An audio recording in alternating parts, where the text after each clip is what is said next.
A spectrophotometer is an analytical instrument used to measure the intensity of a light beam at a fixed wavelength as it passes through a solution. In simple terms, the result can be displayed in two ways. Firstly, as transmission, the amount of incident light that passes through the solution, or more commonly as absorbance, the amount of light that is absorbed by the solution. It should be obvious that more light will be absorbed by a more concentrated solution.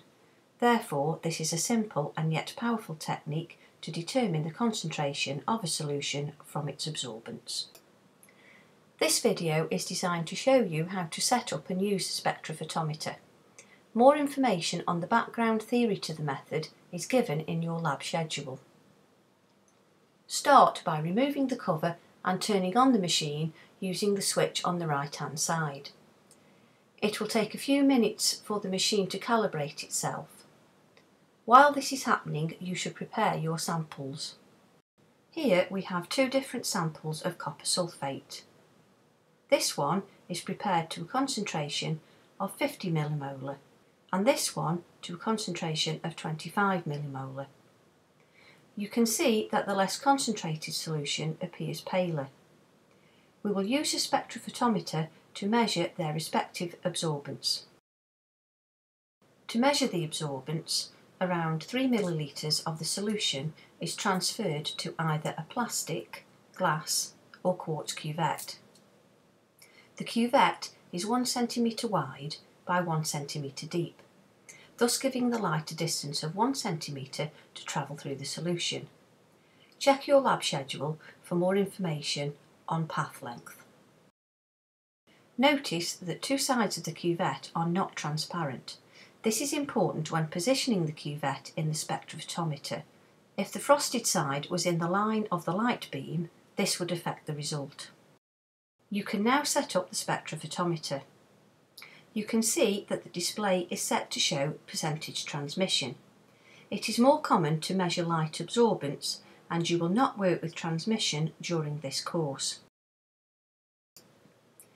To change the display from transmission to absorbance, you press number 2 as shown on the instrument display.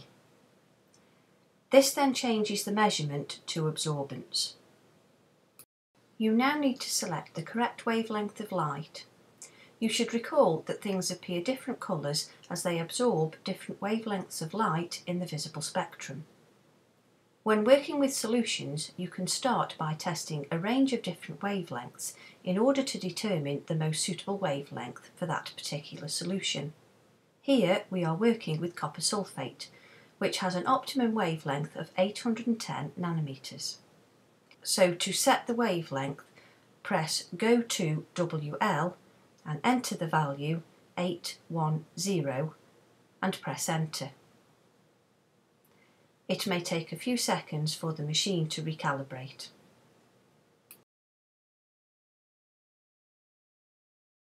Open the flap on the front of the spectrophotometer and you will see a metal carriage with spaces for 4 cuvettes.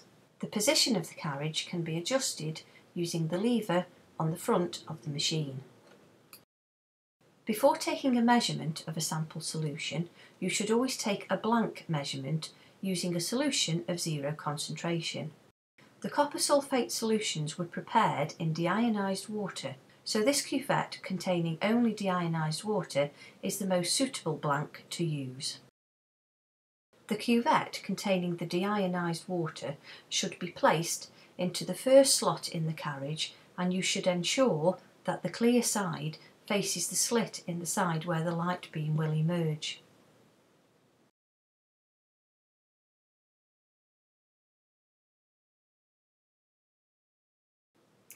The 2 copper sulfate solutions are then placed in positions 2 and 3, and you should ensure that the front lever is pushed back so that the blank solution is in the path of the light beam, and close the lid. The display will now show you the absorbance of the pure water and any interfering absorbance from the cuvette itself. In practice, this is a very low value. To produce accurate results, the machine must deduct this figure from the sample measurements. This means that only the absorbance of the copper sulphate is displayed. To do this, you should press Auto 0. Do not worry if the number starts to fluctuate a little, this will not have any significant effect on your result. Now slide the front lever to the first click. This will move the internal carriage so that the first cuvette containing the 50 millimolar solution is in place. You can see that the absorbance of this solution is displayed as 0.883. Now slide the front lever to the next click.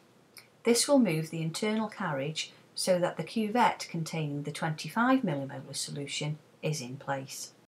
You can see that the absorbance of this solution is displayed as 0.451. By comparing the two values, you can see that the more concentrated solution has a higher absorbance compared to the lower concentration. Also notice that as the concentration doubles, the absorbance is also approximately doubled. This linear increase in absorbance proportional to concentration is the basis of the Beer-Lambert law. This law is obeyed up until an absorbance of 1.0 to 1.5, after which the absorbance increase would start to tail off.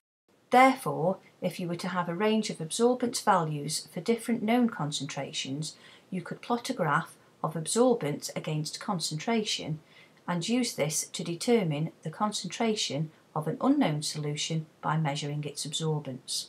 For more information on calibration graphs, see the lab schedule and other videos in this series.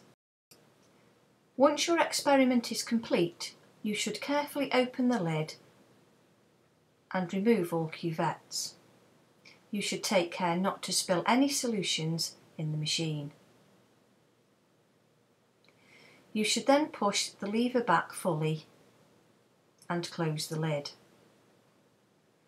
Finally, you should switch the machine off and replace the dust cover. You should rinse out the used cuvettes with deionised water for reuse or dispose of them into the waste bin. To test your understanding, please complete the short quiz on the KLE.